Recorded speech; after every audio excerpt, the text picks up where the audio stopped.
Bem-vindos para mais um Papo na Lata. Dessa vez o assunto é sustentabilidade.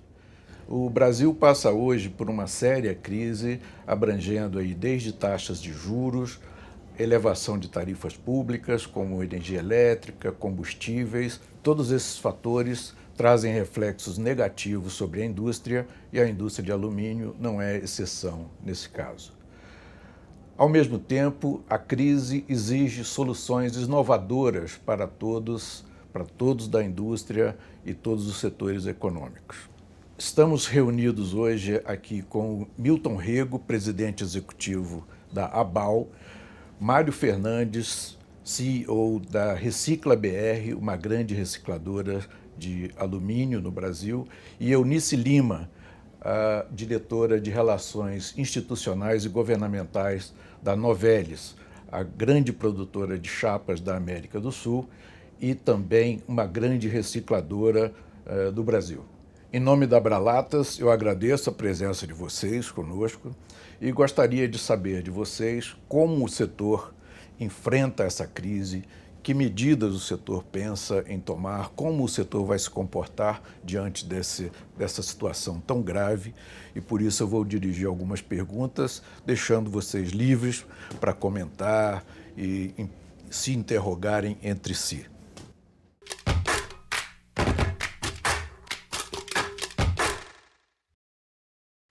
Eu começo fazendo uma pergunta para o Milton sobre a questão do alumínio primário no Brasil. A crise de energia elétrica elevou as tarifas e nós sabemos que o suprimento de alumínio mudou em relação às fontes que vinha usando. Como é que você vê essa perspectiva? Como é que a indústria está lidando com essa situação? É importante, quando a gente falamos de alumínio, de suprimento de alumínio, separar alumínio primário de alumínio reciclado. Para os produtos de alumínio, você tem duas fontes, basicamente. Alumínio reciclado, que passa através da vida útil dos produtos, ou uma reciclagem da industrial, e depois você tem o alumínio primário, aquele alumínio que é produzido da bauxita do alumínio. E é muito eletrointensivo, né? O que está acontecendo é que dos últimos 10 anos, dos últimos 13 anos, desde o início da década de 2000, o custo de energia elétrica no Brasil cresce a uma taxa mais ou menos de 10% a 11%, dependendo se você utiliza real ou dólar. É claro que crescendo a uma taxa de 10% a 11%, e o preço do alumínio, que é vendido no mercado, que basicamente é o preço da Bolsa de Londres, não modificando, uma hora ele se torna, essa conta não fecha, né? Você tem os custos que são superiores àqueles que deveriam ser. Em função disso, isso acontece em outros países também, o Brasil está diminuindo a sua produção de alumínio primário. Continua crescendo a produção de alumínio reciclado, mas está diminuindo a produção de alumínio primário. Esse diferencial, o Brasil no ano passado, em 2014, pela primeira vez, ele foi importador líquido de alumínio, assim, ou seja, a balança comercial do produto alumínio foi negativa na história, desde que começaram a produzir alumínio no Brasil. E isso faz que mude um pouco o perfil de oferta do alumínio. Você tem, como forma de complementação desse alumínio primário, que está diminuindo no Brasil. O Brasil diminuiu alumínio primário nos últimos 5 anos, 40%.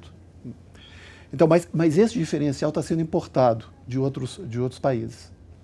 Então, do ponto de vista das fontes do alumínio, isso aí não tem muita importância. Tem importância do ponto de vista do Brasil.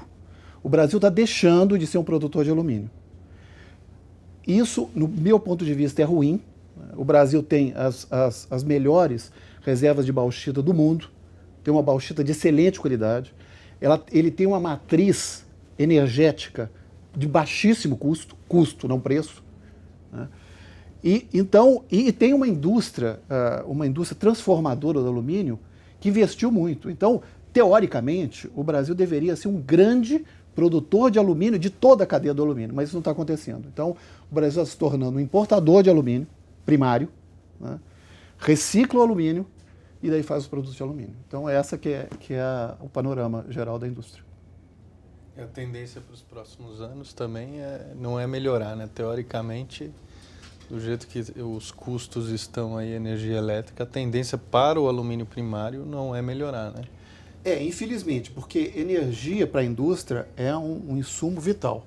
Então não se trata só para os eletrointensivos, não se trata só de alumínio, da petroquímica, de siderurgia, ferro líquido. Se trata da indústria como um todo, porque de maior ou menor grau, a energia é um fator de custo Sim. muito importante. Mas o Brasil fez uma opção que o custo da energia para o setor industrial fosse muito alto. Então, em função disso, a curto prazo eu não vejo muita saída, a expectativa é que a produção do alumínio primário continue decrescendo nos próximos anos. Agora, a gente tem que pensar um pouquinho também em soluções, né? A Novelis, por exemplo, investiu recentemente cerca de 450 milhões de dólares para aumentar a capacidade de produção de produtos transformados. A produção de produtos transformados não é eletrointensiva e a gente tem a reciclagem, que economiza 95% de energia elétrica, como um recurso, né, adicional, alternativo para a produção de alumínio primário. Então, o que a gente pode dizer é que não vai faltar chapa e lata de alumínio para abastecer o mercado. Eu acrescentaria o seguinte: a lata, como poupadora de energia elétrica, a reciclagem da lata como poupadora de energia elétrica acaba por contribuir com a oferta de energia elétrica. Sim. Ou seja, de uma certa forma, sim, ela produz energia elétrica, sim, e favorece o abastecimento desse insumo. Que é energia empacotada, né? São energia empacotada. Exato. Então, tem alguns países, América do Sul e fora da América do Sul, que fazem algum tipo de proteção para sucata, por exemplo. Porque sucata é energia, né? E energia, efetivamente, aqui falando de Brasil hoje, é uma coisa que realmente está complicada. Porém, no ramo de reciclagem, como a Eunice falou, só consome 5% da energia do primário. Então, é uma fonte limitado, porém, já estamos com 500 mil toneladas por ano, aproximadamente. Aproximadamente um terço do consumo doméstico do país já é reciclado. Então, é muito importante, a gente tem que dar bastante importância. O governo tem que dar bastante importância nisso também, né? Não é muita gente envolvida no mercado de reciclagem.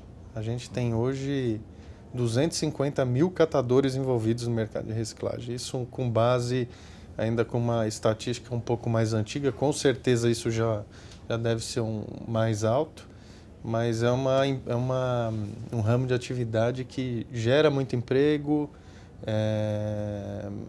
arrecadação de impostos também, então a energia empacotada. Então acho que a gente tem muita coisa a ajudar. E tem uma outra questão também importante, que são as questões de emissões, né?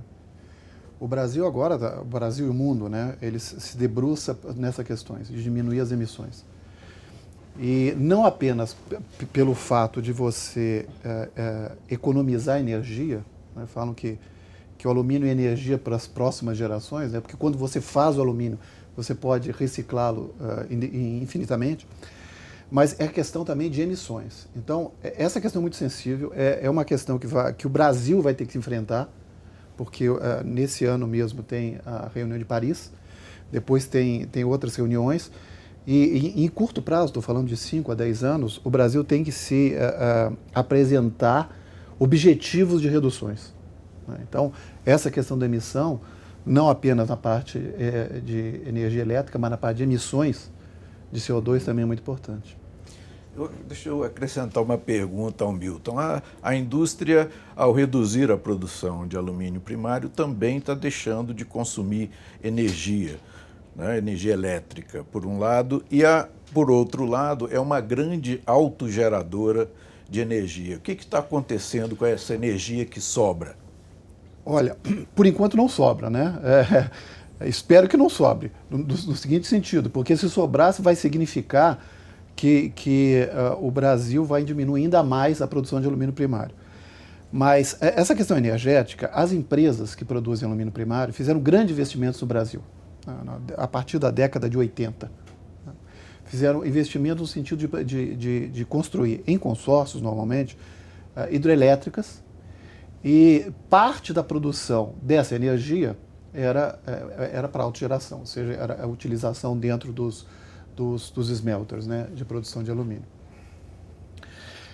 Ao longo do tempo, diminuindo a produção de alumínio, a produção de alumínio chegou no máximo de 1.600.000 toneladas, e agora nós estamos em 900 e alguma coisa, 950, 970.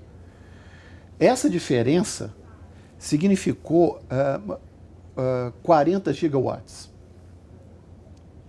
40 mil gigawatts, que é ao longo do tempo, né? Desde a diminuição que foi em 2009, que é um volume muito grande de energia. Eu diria o seguinte: se a indústria do alumínio não tivesse reduzido a sua produção, faltaria energia no Brasil. Nós estaríamos num apagão. Quanto a isso, não tem dúvida. Não tem dúvida. Então, essas empresas que têm essa produção de energia, elas, uma vez que o custo dessa energia é dado pelo governo, né? Porque basicamente são os contratos dos distribuidores que são dentro da Eletrobras, essa energia começou a ficar tão cara que, como eu estava falando antes, não fechava mais a conta. Então, essas empresas começam a diminuir. Algumas, dependendo do contrato, vendem essa energia que é em excesso, mas é importante lembrar o seguinte: essas empresas não vendem energia como negócio. O negócio dessas empresas é produzir alumínio. Elas vendem energia quando a conta não fecha mais, né? Mas isso é muito pequeno. Nós estamos falando da venda de energia, alguma coisa como 10% da utilização, né, da energia. Então, não é significativo.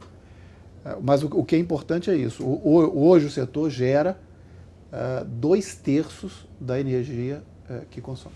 Agora, Renaud, como você sabe, né, a lata tem um dos maiores índices de reciclagem do mundo. Hoje nós estamos num patamar de 98%, e 60% do conteúdo da lata já vem de material reciclado. Então, a lata continua sendo uma excelente alternativa para momentos como esse, onde você tem questões energéticas e de crise hídrica sendo discutida.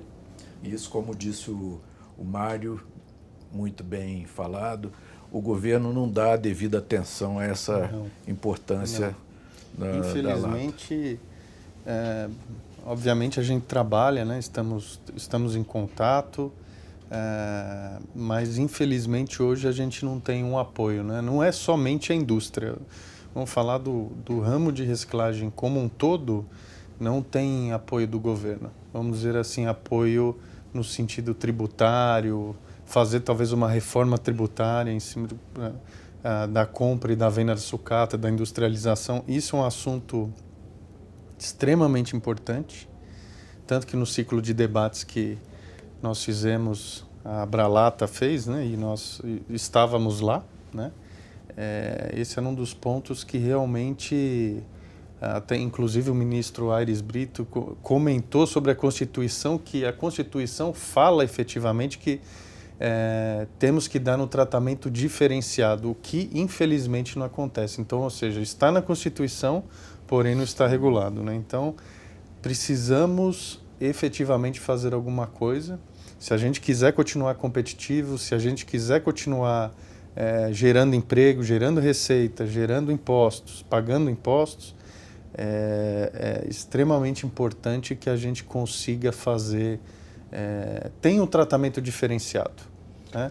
Eu acho que seria interessante para as pessoas que estão nos escutando que você falasse sobre exatamente o que significa isso do ponto de vista de impostos estaduais, né? Porque me parece que é a grande questão. Um pouco mais técnico, você está falando? Seria não, mas um pouco mais técnico falando, já existem alguns protocolos hoje entre alguns estados que, por exemplo, a gente já tem um protocolo 44 que é entre o estado do Rio de Janeiro e São Paulo. Então, toda a venda de sucata que é feita para o estado de São Paulo, quem vai fazer efetivamente o recolhimento desse ICMS é o comprador, é aqui em São Paulo. O que não acontece em outros estados. Isso acontece com Rio de Janeiro, Bahia e Paraná. O Minas Gerais estava dentro do protocolo e depois saiu. Então, por que fazem isso, né? Porque por muitas vezes temos empresas nesses estados, fora do estado de São Paulo, que têm incentivos fiscais. É a famosa guerra fiscal, né? Essa empresa fora do estado de São Paulo, quando vende para o estado de São Paulo, ela não vai recolher efetivamente, vamos falar da alíquota, 12%. Ela não recolhe 12%, ela recolhe menos porque ela tem um incentivo no estado, ok? Normal, isso é uma coisa natural hoje no Brasil. É a guerra fiscal, né?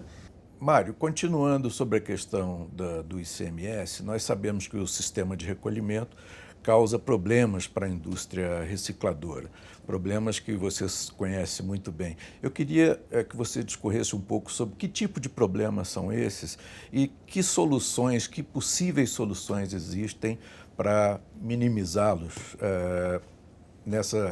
considerando esses efeitos negativos. Boa pergunta, Renan, muito boa pergunta. O que acontece, né? A indústria de reciclagem, a sucata, quando nós compramos a sucata dentro do estado, não é tributário no ICMS, não há, é diferido a sucata, ok? Porém, quando essa sucata, todas as nossas plantas, por exemplo, hoje estão em São Paulo.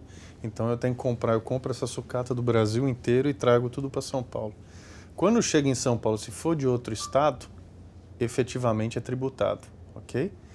E aí que começam os problemas. Aí que você tem problema de informalidade, você tem problema de sonegação, você tem um problema inclusive da guerra fiscal também, porque algumas empresas podem ter benefício fiscal e por isso o recolhimento é menor. Então, assim, enquanto não resolvermos essa situação, ainda a indústria de reciclagem ainda vai continuar sofrendo, né? Poderíamos estar numa situação muito melhor, né? E se a indústria de reciclagem estiver numa situação melhor, creio que a sociedade como um todo vai estar numa situação melhor, né? Como solução, por exemplo, já temos hoje o protocolo 44 que é feito no Rio de Janeiro. Isso é uma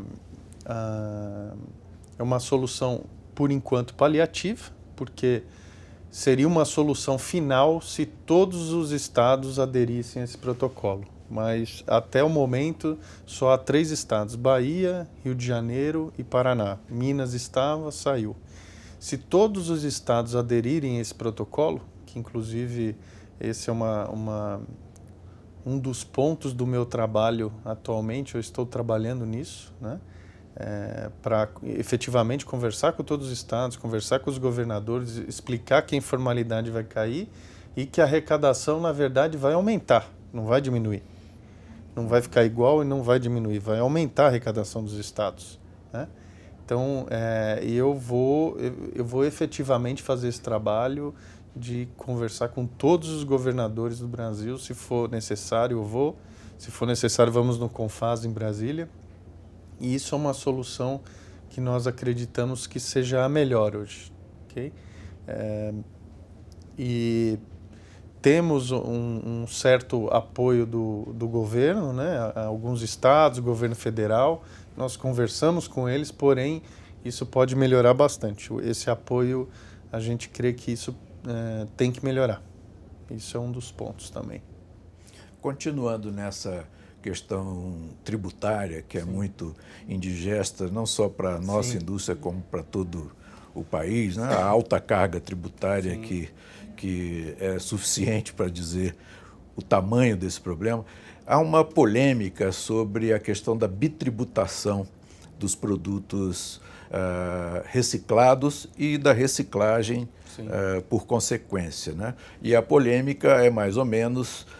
pode ser descrita mais ou menos como o produto que terminou a sua vida útil já pagou, já fez o pagamento dos tributos devidos, né? Ao se transformar em sucata e depois, ao ser reciclado, ele paga novamente esses mesmos tributos. Exatamente. Então, seria essa uma questão de bitributação? O que você acha sobre Eu isso? encaro como isso, eu encaro como uma bitributação, porque efetivamente o produto já foi vendido, já foi recolhido o imposto, já virou sucata e nós estamos fazendo um trabalho de reciclar todo esse alumínio, né? E depois, efetivamente, na transformação, na reciclagem, a indústria fazer a transformação, novamente é tributado.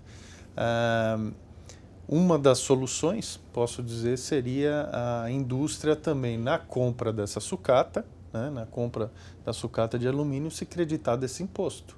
Porque efetivamente não deixa de ser um produto. É um produto final, porém é um produto. Isso seria uma das soluções, porque você neutralizaria essa bitributação.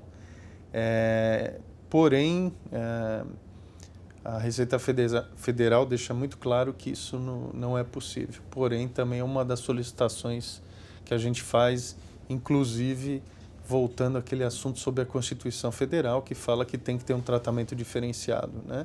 Então, eu penso, por ter um tratamento diferenciado, eu acho justo fazer esse tipo de... não ter uma bitributação, ok? Esse é um dos pedidos também que a gente faz. Bom, além da tributação, que é esse fato tão indigesto, né, nós temos também várias questões positivas, né, sobre a nossa indústria, e eu começo aqui por destacar algumas, como a Eunice já lembrou, o alto índice de reciclagem, que não é só o maior do Brasil entre todas as embalagens, como também é o maior índice do mundo, já por mais de 10 anos consecutivos, né? Esse é um dado positivo. O outro dado positivo é que a lata tem avançado efetivamente no mercado de embalagens para bebidas e hoje já é responsável por mais de 45% das embalagens de cerveja no Brasil. Esse índice, há cerca de 9 anos atrás, ou 10 anos atrás, era inferior a 35%. Então, tem sido um crescimento permanente ao longo desses anos todos, né? E, além desses fatos positivos, também já foi adiantado, eu quero só lembrar, que a lata traz, a produção da lata de alumínio traz uma economia de emissões em cerca de 95% quando ela é reciclada, ao compará-la com matéria-prima mineral, não é? Do alumínio primário. Isso é um dado extremamente positivo, considerando as preocupações com mudanças climáticas e com sustentabilidade que nós estamos enfrentando cada dia mais. Eu queria ouvir de vocês se outras qualidades da lata poderiam ser agregadas a essa, do ponto de vista da indústria de chapas, do ponto de vista da reciclagem e do ponto de vista geral, por vocês. Eu acho que não tem dúvida, né, Renaud, que esse crescimento da lata no market share de bebidas não é por acaso, né? A indústria de latas de bebidas, a qual você representa, tem feito inúmeras inovações nos últimos anos, com formatos diferenciados para atender diferentes necessidades do mercado. A lata de alumínio também é a embalagem que consegue responder mais rapidamente ao aumento de demanda de mercado, como a gente teve na Copa do Mundo, esperamos ter nas Olimpíadas também, novamente, além do que é uma embalagem que o rótulo você consegue trabalhar de uma forma mais promocional do que as outras embalagens, além de todos os benefícios ambientais que a lata oferece, porque realmente é uma das embalagens mais sustentáveis que a gente tem hoje. E nessa questão do espaço da lata, é muito importante lembrar que a lata tem uma superfície a ser explorada do ponto de vista de marketing muito maior do que qualquer outra embalagem, por exemplo, a garrafa, né, que só tem aquele rótulo, ao mesmo tempo a lata tem esse rótulo quase que de 90% da sua superfície, né, o que representa muita coisa quando visto, por exemplo, numa gôndola de supermercado. Essa é uma vantagem que certamente o envasador leva em conta na sua preferência, na escolha do seu mix de embalagem, né? Com certeza. E também acho que falar um pouco sobre responsabilidade social e ambiental, né? Ambiental acho que já falamos bastante aqui, mas a parte social também. Eu falei anteriormente, né? São 250 mil catadores para mais, essa estatística está um pouquinho antiga, mas com certeza é maior esse número. Estamos falando de 250 mil de pessoas envolvidas somente em coletar as latas, ok? Então isso é um papel social muito importante, né, que a reciclagem trabalha, tanto quanto sustentabilidade. O negócio por si só, a reciclagem já é um negócio sustentável, né? Não vai para aterro sanitário, você consegue, a emissão de poluentes é muito menor do que o primário, é um trabalho muito bonito, né? A cadeia de reciclagem é um trabalho muito bonito, desde o catador até a transformação. É um trabalho muito bonito, com muita gente envolvida, então gostaria aqui de aproveitar esse debate aqui, inclusive para falar, pedir, sensibilizar o governo, vamos dizer assim, que faça efetivamente uma regulamentação, vamos dizer assim, da Constituição. Ou seja, efetivamente que tenhamos um tratamento diferenciado, porque realmente é um trabalho muito bonito. Essa estimativa que você fez de 250 mil pessoas, catadores, na verdade eu tenho informações que são do SEMPRE, uma entidade muito bem, que desenvolve um trabalho muito sério, de absoluta idoneidade. Há estimativas que vão desde 800 mil pessoas a 1 milhão de pessoas envolvidas na questão ou na atividade de reciclagem.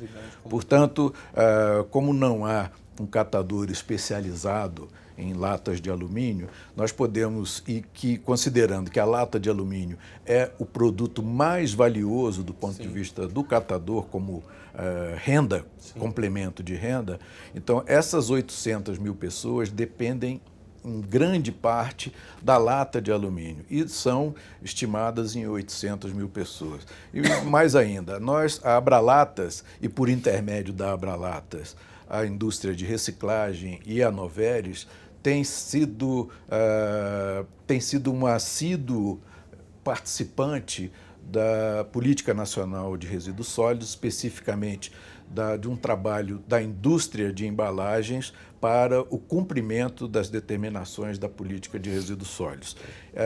Isso se faz através de uma coalizão de cerca de 21 associações de empresas de embalagem, e nesse trabalho o que se procura fazer é aumentar o número de trabalhadores cooperativados e, portanto, aumentar a viabilidade econômica das cooperativas, fazendo com que o maior número de catadores autônomos passem a ser cooperados e, assim, viabilizem uma assistência governamental, não apenas uma assistência de paternalismo, mas uma assistência do ponto de vista, por exemplo, de dedicar maiores esforços de financiamento e de tratamento diferenciado para o catador. Então, esse esforço todo é um trabalho de responsabilidade social que tanto a Recicla BR quanto a Novelis e a ABAL faz junto com a Abralatas esse trabalho de representação do setor de embalagem de latas de alumínio perante essa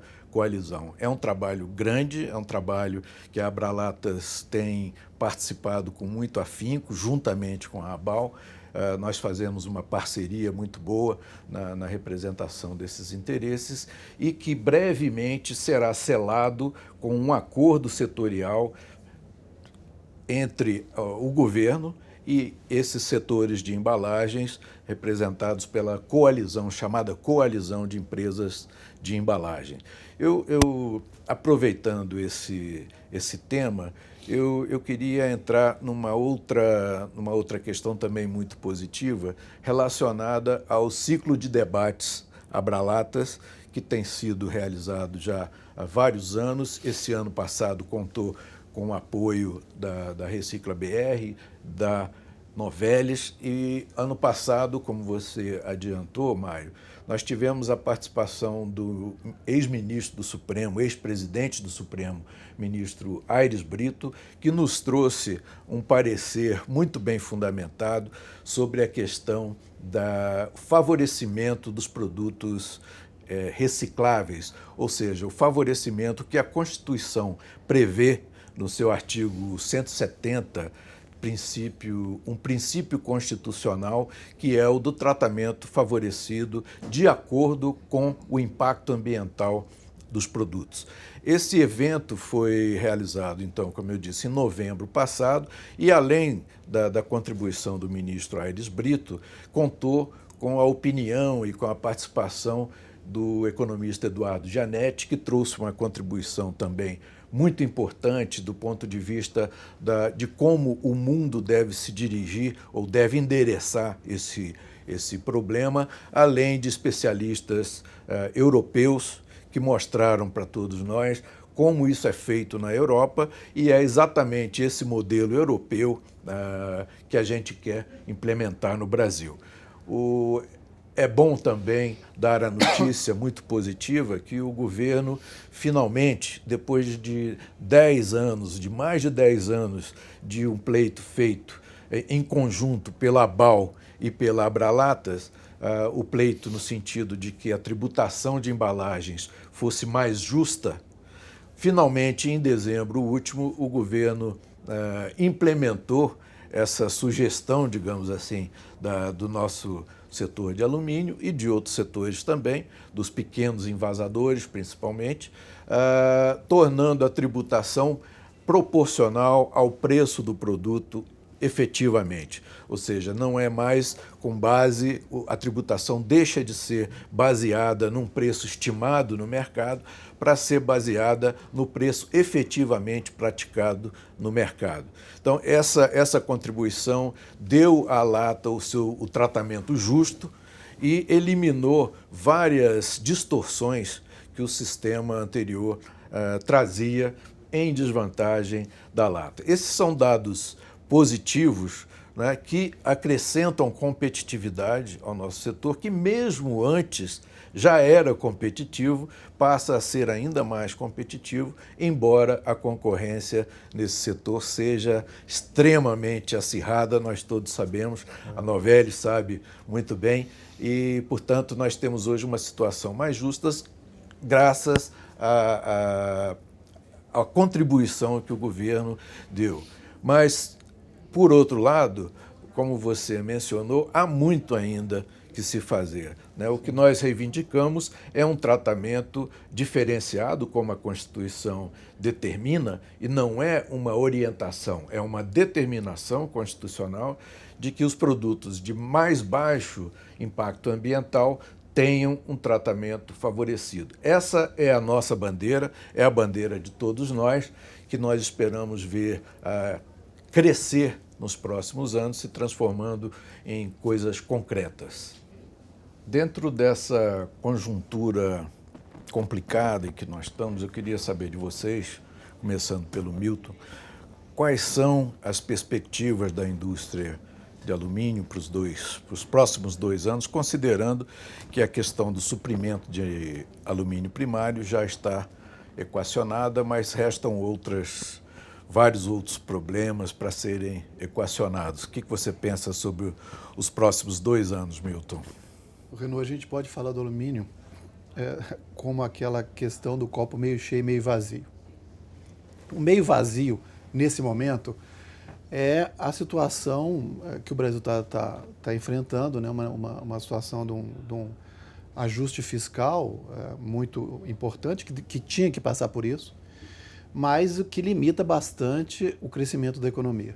Então, no curto prazo, 1, 2 ou 3 semestres, não vemos muito crescimento do consumo de alumínio, de produtos manufaturados de alumínio. Estou falando da ponta da cadeia.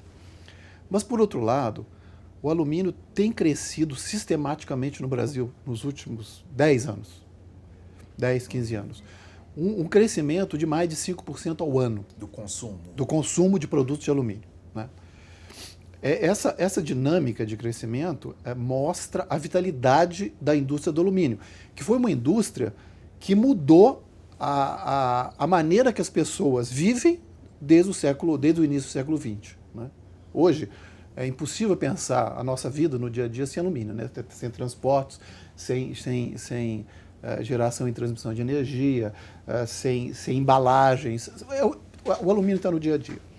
Por conta disso, e por conta que o Brasil tem um grande mercado interno, você tem alguns ajustes que nós estamos passando, mas você tem um grande mercado interno, você tem uma estrutura industrial forte. Eu diria o seguinte, passando esse período de ajuste, o Brasil continua crescendo. A indústria do alumínio continua crescendo. Então, a grande questão, que é uma questão que é transversal a toda a economia, é a questão de competitividade da nossa indústria. Então, que é uma questão muito longa, que é uma questão repertoriada, né? A gente abre os jornais e sempre fala sobre isso. Mas é importante a gente focar como a BAU essas questões, né? A indústria, e quando eu falo indústria, falo a cadeia inteira, desde a mineração de bauxita até a produção de produtos finais de alumínio, tem que buscar competitividade, né? Tem que buscar competitividade como a indústria toda e em cada elo individualmente. Mas uma vez que passe esse período de ajuste, eu sou bem otimista em relação à indústria de alumínio como um todo. Ótimo. Mário, eu pergunto a mesma coisa para você, lembrando o seguinte, com a crise que sobreveio ao fato do preço da energia elétrica ter subido, portanto, isso foi muito sentido pela indústria de alumínio primário. Obviamente, cresce a importância da reciclagem como fonte de suprimento de alumínio para a nossa indústria secundária, de alumínio secundário, né? E principalmente de latas, que é aqui onde eu estou mais preocupado. Sim. Como é que você vê a perspectiva da Recicla BR para os 2 próximos anos? Eu falaria a respeito da Recicla 3 palavras, né? Consolidação, inovação e diversificação, né? Consolidação, o que é? Nós estamos colocando uma gama de empresas debaixo de um grupo, né? Que é chamado Recicla BR. Porém, dentro da Recicla BR nós temos 3 marcas, né? A Latasa, que eu acho que todo mundo deve conhecer já há vários anos, né? Que também temos a Latasa Garimpeiro Urbano, que é quem faz efetivamente a coleta no Brasil inteiro. E a Luzinco, que nós também trabalhamos com liga de zinco e de alumínio. Então, nós também estamos colocando outras empresas do grupo embaixo do mesmo guarda-chuva. Então, isso é o que eu chamo de consolidação, né? No sentido também desde a reciclagem até o produto final. Então, nós estamos verticalizando alguns produtos, né? Não estamos ficando simplesmente na commodity. Inovação, eu acho que até pelo que o próprio Milton falou, competitividade, né? Você tem que ser sempre competitivo, né? No ambiente adverso, temos que ser cada vez mais competitivos, né? Então, estamos incessantemente procurando inovações tecnológicas ou qualquer outro tipo de inovação que seja na área financeira, tecnológica, industrial ou até mesmo na coleta. O que for necessário fazer para inovar, a gente tem que inovar, senão a gente não vai continuar competitivo. Quem não muda realmente não consegue se fixar no mercado, né? E diversificação, efetivamente, porque nós também estamos agregando outras, vamos dizer assim, outras pontas da cadeia dentro do próprio grupo. Né? Então, isso é extremamente importante para a gente também, né? E como o cenário de reciclagem como um todo, eu acho que vai ser um desafio, né? Porque como você mesmo falou, né? Da questão do primário, que também o Milton colocou muito bem colocado, tem diminuído nos últimos anos. E isso realmente faz uma pressão em cima da reciclagem, né? A massa, a distribuição dessa massa, então aqui o alumínio está disponível aqui no país, alumínio reciclado, né? Então, efetivamente, a gente pode ter algum tipo de concorrência maior, alguma coisa assim do gênero. Mas eu estou confiante, não acho, muito pelo contrário, acho que a gente vai consolidar cada vez mais esse mercado. Não vão ficar grandes players, só vão ficar alguns grandes que já existem, que é o caso da Novelis, que é o caso da Recicla BR. Temos outros, né? Mas eu não diria que vão ter muitos players no mercado, não. E concorridos como sempre, né? Por isso que a gente tem que sempre inovar. Vai ser concorrido. Eunice, a Novelis também é uma grande recicladora. Você comunga das opiniões do Mário sobre as perspectivas para os próximos anos? Como é que você vê isso? Do ponto de vista da reciclagem, quero dizer. Do ponto de vista da reciclagem. Bom, eu acho que a gente tem inúmeros desafios, né? A partir do momento em que a relação do dólar com o real tem modificação, isso tem impacto no mercado de reciclagem. Mas, como o Mário disse, sempre com inovação e com proatividade, a gente vai continuar lutando para entregar os resultados e continuar mantendo os excelentes índices de reciclagem que nós temos hoje no Brasil. Eu continuo com você, Eunice, mudando um pouquinho de assunto. Mas nós temos no nosso setor a grande bandeira da sustentabilidade. E efetivamente é verídico que a lata, por exemplo, é uma embalagem de alta sustentabilidade, de baixo impacto ambiental e, portanto, tem uma contribuição muito grande a dar e tem efetivamente dado na sustentabilidade da nossa economia. E a Novelis lançou recentemente o Prêmio Novelis de Sustentabilidade. Você podia explicar para a gente como é que é esse prêmio, em que ele consiste, o que ele abrange? Claro. É a primeira edição do Prêmio Novelis de Sustentabilidade. O prêmio envolve duas categorias. A primeira é Inovação Sustentável, que visa estimular ideias e projetos inovadores na aplicação de novas utilizações de laminados de alumínio em diversos segmentos, transporte, construção civil, embalagens. Podem participar tanto estudantes universitários quanto empreendedores. E a outra categoria, que é a categoria Arte na Lata, onde a gente visa promover ideias inovadoras para o rótulo da lata de alumínio, baseado em dois grandes temas, que é Brasil Sustentável e esportes tradicionais no país, fazendo uma referência aos Jogos Olímpicos. Essa categoria é exclusiva para estudantes universitários. Trata-se de desenhos de rótulos, vamos dizer assim. Exatamente. E serão mais de R$60 mil em prêmios. As inscrições podem ser feitas até o início de maio pelo site, então participem. Ok, muito importante esse prêmio. Ele entusiasma pessoas a participar da nossa luta diária. E a promover uma embalagem sustentável como a lata de alumínio. Exatamente. Bom, O Renaud, só uma coisa, dessa questão de sustentabilidade que a Eunice levantou, eu acho importante ressaltar o seguinte ponto. Até hoje, essa questão de sustentabilidade, de emissões de carbono, de pegada ambiental, foi uma questão que a sociedade como um todo, e o Brasil como um todo, trata de uma forma de valor, né? No seguinte sentido, de comportamento das pessoas para criar uma sociedade com um baixo impacto ambiental. Eu quero lembrar que isso vai passar para uma nova questão de custo. Né? De custo, justamente na reunião da Abralatas, foi falado muito sobre isso. Isso é uma questão que está aí. Né?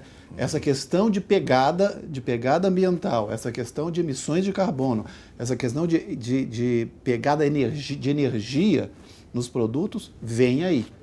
Né? Então, as empresas, eu acho que nessa questão, a parte de reciclagem do alumínio tem um papel fundamental, né? Para mudar e para fazer que o Brasil entre em patamares diferentes. Né? Isso é importante ressaltar. O que até agora foi visto como um comportamento a ser buscado, isso vai virar custo. Né? Custo porque o planeta precisa de algum tipo de controle das suas emissões. Então, eu não sei exatamente como vai ser, mas isso já está acontecendo em outras sociedades e vai chegar aqui no Brasil. Então, nesse panorama todo, a reciclagem do alumínio eu acho que é fundamental. Sim, o Eduardo Gianetti, o economista Eduardo Gianetti, que participou do nosso ciclo de debate, destacou exatamente essa questão. E o Bernardo Api também. Também, exatamente. O ponto que nós estamos vendo aí como decisivo é que não há forma de se levar a questão de sustentabilidade para os diversos produtos e serviços sem que isso se transforme em custo. Ou seja, enquanto as medidas necessárias para que a gente alcance um alto nível de sustentabilidade, enquanto isso não se transformar em custo, a indústria e o consumidor não vão responder. Sim. Então, é importante que se incuta na sociedade esse novo custo econômico, um custo social, de que as medidas mais sustentáveis vão implicar em custos mais baixos do que os produtos menos sustentáveis. Enquanto isso não for feito, enquanto a sociedade não se comportar, ou a indústria não se comportar dessa forma, nós não vamos conseguir induzir tanto a produção, nem a produção e nem o consumo, no sentido de um consumo e de uma produção mais sustentáveis. Essa foi uma contribuição que o Eduardo Gianetti trouxe e que eu acho, apesar de óbvia, não é tão fácil de ser percebida quanto a gente imagina. Né? É isso aí. E quando a gente fala da reciclagem da lata, a gente está falando sobre uma economia circular, né? Isso que é importante, quer dizer, a lata volta a ser lata, economizando não só a questão do alumínio, que é infinitamente reciclável, mas todas as ligas, todos os outros componentes que estão presentes. E isso é uma questão também bastante importante do ponto de vista da sustentabilidade. É verdade. Bom, assim nós concluímos esse Papo na Lata. Eu quero agradecer aqui a presença da Eunice, do Mário e do Milton, obrigada, representando todo o setor, e trazer a vocês a mensagem de que a Abralatas, tenho certeza que juntamente com vocês, defende sempre a bandeira da sustentabilidade e com esse propósito continua realizando seus eventos. As suas atividades são sempre voltadas para isso, sempre com a colaboração de vocês. Mais uma vez, então, obrigado a vocês pela presença e até o próximo Papo na Lata. Obrigado.